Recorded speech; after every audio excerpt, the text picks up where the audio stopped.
morning. How are you doing today? This is Pastor Frank J. Knolton, and I'm coming to you, and we are going to start this segment of A Minute of Your Mind. We have had some wonderful guests, just some interesting topics that have been moving forward, and I thank you for all the support, those of you that have been following these last weeks that we have been doing this.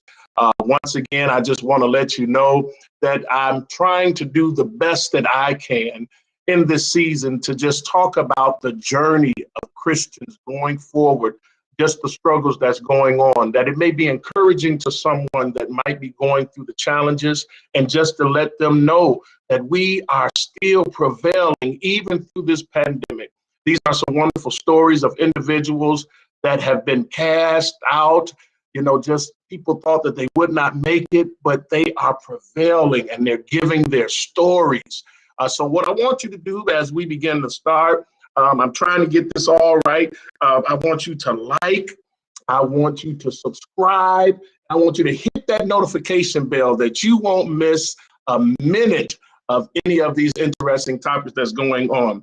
Today, I have a wonderful guest here today.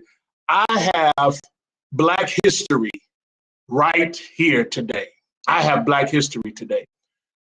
As we hear the journey of this man and how just life had seemed as just as dismal as it could possibly be. I'm not saying this to try to build the story. I want you to be very attentive. This isn't the one segment that I want you to put down and have another television show on or something like that. I really want you to pay attention, because this is Black history right now that we're going to do. As we close out Black History Month, this is a person that we're going to just hear a story, his journey and how he overcame and how he's prevailing. We've talked to different authors, and this is a gentleman that has a publishing company. This is a gentleman that's just doing some wonderful things. And I said this jokingly to a lot of people. A lot of us have COVID chronicles that we've been through during this COVID time, that we've all had some life journeys and some situations over these last 10 plus months going into a year. And now this is the person that can introduce you into telling your story. And a lot of us have some stories that we can tell. You know me, pastor, something I like, old school church that used to do this, testimony services. This is a way that you can get your testimony out. And this is a person that can help you. And a lot of us have set, and we have those generational stories and our own chronicles of life. And this is how we can tell our story. And this is a man that his story is one that is going to be phenomenal when you hear this. I'm going to bring him on, and I want to give an introduction of who he is at this time. And this is a gentleman that Mr. Stephen Hill, a gentleman that has broke all the odds, being homeless for almost 11 years on Skid Row, eating out of the dumpsters, and actually living in cardboard boxes on pallets. Today, he has become the world's first reputable and accredited hybrid book publisher, the senior publisher and founder of ASA Publishing Corporation. His very first initial book that was published was titled Cracked Out. And here it is, from being cracked out, living on Skid Row, cardboard boxes, laying on pallets for 11 years. And now look at where he is. I want to introduce the psalm and let others know about this wonderful man. Come on, I wish I had my hand clappers. I'll give it up today. I clap it up for Mr. Stephen Hill. Come on in, Mr. Hill. Come on in, Mr. Hill. How are you doing today, sir? Hi, how you doing? How you doing? I'm doing fine, doing fine. I know that my brief introduction does not just put justice to the journey that you've done in life, but I just want to have a minute of your mind. I know just with the 11 years. I mean, there's so many things that you have been through, and the accomplishments, the hills and the valleys that you've been through. I know it may not even be enough time, but through this, those that I know that are going to just be engaged in this conversation, they're going to have ways to get in contact with you. We're going to make sure we opened all that up. I mean, your first book was cracked out. I mean, wow, wow, cracked out. That's something right there. I just want to have a minute of your mind. Mr. Hill, first off, I want to just congratulate you just on being a successful entrepreneur. This is so relevant in times like this, that you have taken your life and the blessing that you've been given with life and just turned it. Now you've gone where you're helping others and changing their lives. I personally know some authors that you have helped and some different things that you've done, the mechanics of business that you've been able to do. I mean, just a platform that others are studying what you've done and how you're doing it and just sustaining through this season. And so I just thank you. And we're glad to just have you on board here today with us. But our audience would like to know this. I want to start here. Because so many times we just don't know the starting. I want to start here. Man, how did you end up? I'm looking at you, man. I was teasing with you earlier. I mean, you're good looking, your hair long. I mean, charismatic, all that stuff. You know, how did you? I'm looking at the class and your style. How did you wind up on Skid Row? I mean, just the truth. I'll tell you, it's crazy. Now, the funny part, I mean, it's not really funny, but it's kind of funny. And thank you, Pastor, for having me here. But it was very interesting that, you know, I've a person who started with the degrees and stuff like that, also being a veteran of the United States Air Force. You know, it's funny that my parents were ministers, but they went to glory. They both went to glory. And I still ended out there homeless. The point is, I gave up on myself. Now, this is what's interesting. I ended up, I went to California before I went to downtown LA, Skid Row. I went to California to work for Continental Airlines. But there was a situation, and we all, oftentimes to get depressed. So I gained that a little bit. I can't say a little bit. I say a lot of being depressed because of the fact that my ex, well, she understands that because I wrote the book.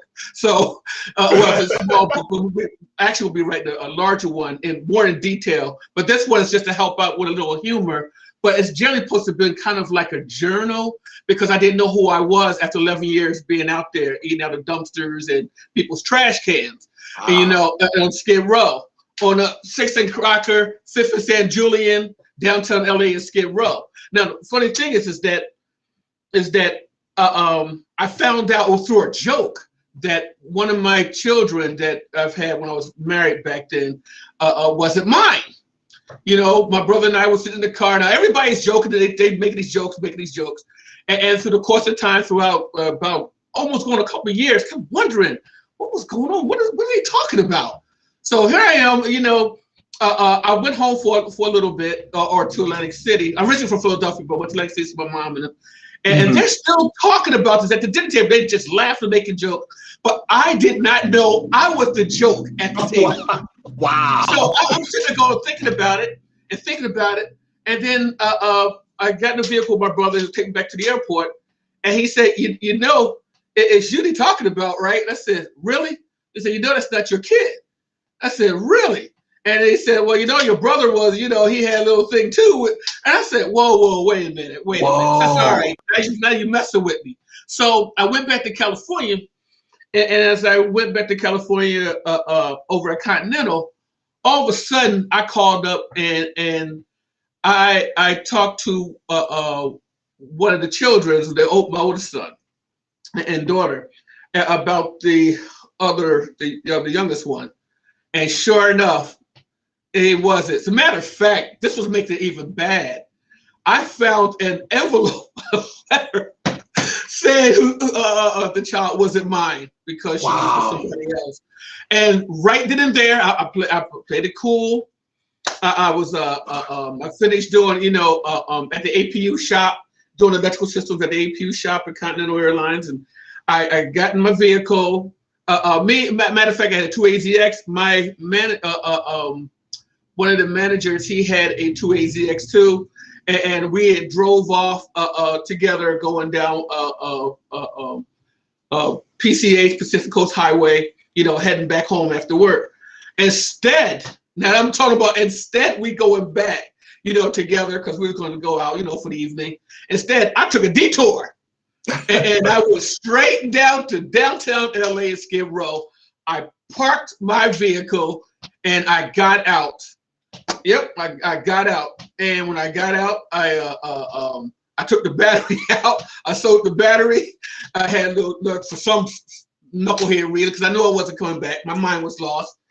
I've also I grabbed a shopping cart, set the battery in the shopping cart. That's how it started. Set the battery in the shopping cart because I didn't want nobody to steal the car. If everybody know about LA, it's kind of crazy to leave your car down in Skid Row. And I had a 280ZX back in the day. Okay, we're talking in the late 80s, the beginning of 1990. Okay, so and sure enough, when I came back, instead of being stolen, the tow truck took the car and towed it off. So I knew I was there. I wasn't coming back. It was over. So what happened? So yes, that's the main theme of that portion. So I'm sitting there, I'm pushing the shopping cart with my battery, and then that's how I ended up selling the battery because after a while I was getting hungry, and get this, I had money on me before I sold the battery. I lost the money because that's what cracked out was all about. I've met some people out there, supposed to be friends. They will teach me all about how to be, how to survive out here. And this is still day one. Still day one. Okay. Wow. And wow. Well, that day one ended up being 11 years because after that day one, I'm out there. Next thing I know it, just make a long story short. Next thing I know it, here I am. I've had learned how to utilize the crack just to survive. I mean, it's called like little kibbles and bits, like a wake up. If you want to get your hustle on, you spend $1 or something, just to get a little bump and get a little hit, and you wake up and then you back out and you're doing your hustle again. So I was out there. I didn't even know I was out there. To be honest with you, I didn't know I was out there for 11 years. I'll tell you the truth. I've lost track of time. I really did. After a week or so, when I've got used to the hustling game out there, what is hustling? I'm gonna be honest with you. I mean, you had the rich, middle class, and poor, but actually there's another community, and it's called the homeless community. That's where we buy, sell, and trade everything we have, from shoestrings and using shoestrings for wicks for candles and stuff like that.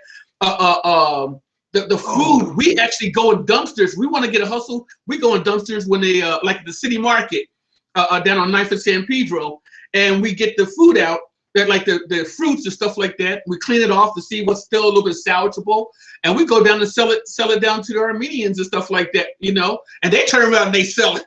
It was kind of funny, but that was part of my hustle, and then make a long story, after let's say about 9 years or so being out there, pushing shopping cart to get beard, and I was just out there. I still had presentation. Now get this, I ended up working for Paramount Studios. Believe it or not, they didn't even know that I was homeless. I got a car. This is my mindset. After all of that, I even got a car, and I went back to my cardboard box and slept there. Yes, I worked for Ellen DeGeneres. I worked for Arsenio Hall. I did audience call. Okay, Arsenio Hall and Lisa. No one knew that I got a job there. Well, that was a God thing. I got a job, but actually that job, what's funny is, if you can't keep $1, a job don't matter. So I still, I was fighting, tussling and fighting, but I'll be honest with you, I believe God was trying to shape me up, because yes, that one day. Now here's the funny thing. That car ended up being towed too. That's the funny part. I was sleeping in the cardboard box, and here it is. I got this Fiero, nice, beautiful way Fiero, sitting across the street while I'm sleeping in the cardboard box. And you know, I'm half toasted and everything anyway. I get up and I look, you know, because that's where, you know, you can actually load and unload trucks for pallet, you know, for pallets and stuff like that. And all of a sudden, my car is gone. Here it is, being towed off. Another one towed off again. I knew I was done. I said that was it. So, and that's one of the reasons how I left from Paramount Studios on Gower Street. Now here's the other thing about that. I went around the corner because somebody said, "Oh man, we feel bad for you." I'm just making a long story short. We feel bad for you, and so they gave me some dope, okay, crack. But you know, crack is cocaine, but crack is like an imitation side of cocaine with a little bit extra stuff in it, okay, to get you tweaking and tripping out. Because people out there used to dig through the cracks on the ground and be trying to soup up on rocks. I mean, actual rocks. You know, it's be a bug out. You know, people run up and down butt naked, besides others that are, you know, messed up on the heroin. You know, I didn't want to touch that. I had enough alone messing with crack day and night. And believe you me, the hustle was strong because I spent at least $365 to $500 a day. That's the type of hustle I had. You know, I mean, from windshield wiping to from windshield wiping to watching people's cars at clubs and stuff, to loading and unloading trucks. I mean, it's crazy when you see you doing it all day. All that for the crack monster. All that for the crack monster. You know, and it's a trip. But now check this out. That one day, in the morning time, I sat down and I was going to hit this crack pipe. You know, I thought I had it going on, you know, because everything is done now. I'm just stuck. You know, I mean, I still had little hustles, but something told me that just that moment I was done. So I just sat there and I went to go to hit it. And something said, "Get up and walk." I said, "What?" So I looked around, nobody. So I went to try for the second time. And I heard this voice said, you know, "Get up and walk." I said, no. I'm gonna tell you, to this day, I don't think I've ever hit that crack pipe, because I went to try for the third time and he said, "Get up and walk." I knew it was God, but I didn't know at that time. I got up, I was crying. That's the Holy Spirit when it grabs you. I got up, I was crying with tears. I was all over the map. I got off the pallet. You know, I got to start walking. Now, we're talking 11 years out there. Now, everybody knows these few out there homeless for a week or two. You know, you probably can survive it, let alone 30 days. I was out there going on 11 years and I didn't even know it. I mean, I was like an animal, because there were no animals out there. You see poop and stuff along the sidewalks, on the ground. There were those like myself. That's all we did. We turn around, pull our pants down, we poop, we use leaves if we can, if not, old newspaper, and then we get up and walk. And everybody's looking at us like we lost our minds, but that's the way it was. It was a zone area. They'll tell you, downtown LA and Skid Row, that's the way of life. And you just walk. So the poop is not animals, it's human. It's human dung that's out there. So here I am, I'm going, "Oh!" And I'm walking down the street. Now, this is what's interesting. If all the times in the world, God has a way of doing things, when he said he's right on time. I walked down the street. I had my crack pipe in my hand and my lighter. And as soon as I crossed the street, I took it and I said, psh, and I slammed it against the wall. Now, what's interesting is, at that precise time, as I slammed it, I'm still, oh! Now I'm not even thinking about nothing but just walking, because he told me to walk. And this old rickety van came and it turned the corner right where I was walking at. And I'm walking and I'm crying, oh! And he stopped. And there were some people in the van, and he said, "Hey, you want to go to church?" Now, what's funny is, I came from pastoral family, a generation of pastoral family. Yes. And yes.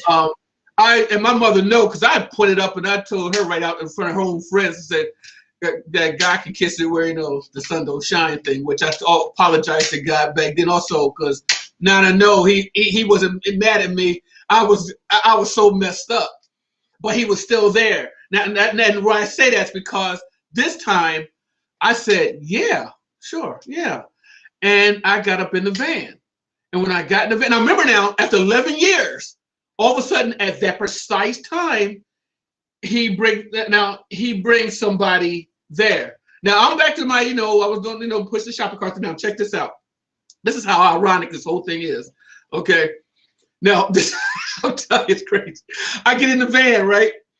I sit down and I'm going, and he's driving, but he's looking, say, "Are you all right? Are you all right?" I said, "Oh, I'm fine, fine." He started laughing, he's just chuckling, but he was smiling. And he caught on that something had got a hold of me. Yes, I'm all right. I didn't know what it was. I really didn't know. We can go through the motions in pastor, because I was a pastoral family. We can go through the motions. We were kids. I'm a grown man now at that time, because I lost my 20s. My 20s were out there. That's the whole thing about it. So I've lost that area of the youth at part of my 30s. So we get to the church with him. Now, what's interesting is that that's when I actually talk about dedicating myself to the Lord. I was already dedicated to the Lord at that point. At that point, I didn't know what it was. Who told me to get up and walk? I just got up and walk, and just something came over me. Now I know it was the Holy Spirit that grabbed me and pulled me. I no doubt the angels were all around me, because being demonically attacked. After you're attacked, remember about the when the unclean spirit leaves the body and it goes out, it tries to come back in and it can't. It has to get 7 more to come back. Well, when you're out there, it's everywhere, because that's where you're stuck. You're stuck out there and stuck on stupid. You get the call of the wild, get call of the pipe. The crack is calling you and calling you. And so anyway, after church, he asked me to stay with him. Now he had a place and a great paying job. He had a BMW, so it was more than just a rickety van. That's the funny part. But I got in there, and he let me stay with him. Then I ended up. Now watch this. I ended up pushing a shopping cart, homeless, to pushing a shopping cart at a supermarket. He helped me get a job at the supermarket. So I went from pushing the shopping cart homeless to pushing the shopping cart at a supermarket. What a transition, huh? What a transition. What the odds of that? That's how that happened. You just had a Saul Paul moment. That's all. You had a Saul Paul moment. My goodness. Yes. Oh my goodness. But I didn't know he prepped me for it, because my mother had prepped me. I didn't know that until, when she passed on, but had prepped me in the entertainment industry all my life. That's what the funny part was. And I ended up there, and I ended up at the Paramount Studios. And then from there from the supermarket back in Culver City, the long story short, I ended up getting the bus. I said, you know what? I'm just going to go on home, go to Atlantic City and stay with my mom. Matter of fact, I stayed with my brother at first, which was really interesting. But he's changed too. As a matter of fact, his name is Victor Hill. They call him now here's ironic. Now I'm going to fast forward this. He's called the NYC, the Waterman NYC, New York City. While I was homeless there, he was homeless in the subway in New York. Wow. And just last year, and everybody's trying to find him. He got documented on television while I was here. And I'm going, what are the odds that I'm the oldest in the family who was homeless out there, and he's the youngest who was homeless over there. And we found each other in the most miraculous, weirdest thing. But anyway, God had pulled me out of that. And the funny thing is that he's been teaching me all these things to everything that I'm doing now. The corporation, we have our own television show. We got a studio down the road here. We just moved into our whole second floor. We just moved in. Matter of fact, we're still moving in to our new office here in Monroe, right above Myers, Mexican restaurant. So we're up on the second floor, and it's beautiful. It's beautiful. We even got a gym down the hall here. We got a gym. Hold on. I'm gonna have to stop you. This is what I'm going to do. This is the first time ever. This is what I'm going to do. I'm going to have to do, because I want a minute of your mind, and I got more than a minute of your mind. Yeah, I apologize. Well, listen, no, but this is a wonderful thing. What I'm going to do, because I want to have you back, and I want to do a part 2 segment. I want to talk about, now we went to Skid Row. I want to just make sure that we talk this intricately. I know, and I knew this, that's why I said it. I knew this when I did the write-up and when I did the reading. Said, you know, it's going to be hard to try to get it all compiled. And I don't want you to rush it. I don't want you to rush it. So listeners out there, listeners, I want you to know this is going to be a part 2, because I want you to hear all of this, because there are so many. Man, if I could preach a sermon, I could talk about it, because here it is. The deception from family, broken heart, mind just broken, going in one direction and then just veering off and giving up and going. And I mean, just so many different points of life that pull us into depression and despair, and how God just continued to keep and wake up and move out and keep and wake up and move out. And the refinement that all of what you had gone through to this moment. I don't want us to miss a step. This is like back in the day. I think listen, you got more hair than me, and you're not as gray as I am. But you remember when we were children, how man used to come on and say, then when the climax they would say, stay tuned to next time. Let's see if tomorrow we get out of it. I want you all to stay tuned to next time. I'm excited and I'm happy and I'm overjoyed, but I don't want to miss this, because I want to fashion this. This is wonderful for such a time. Like I say, you are Black history.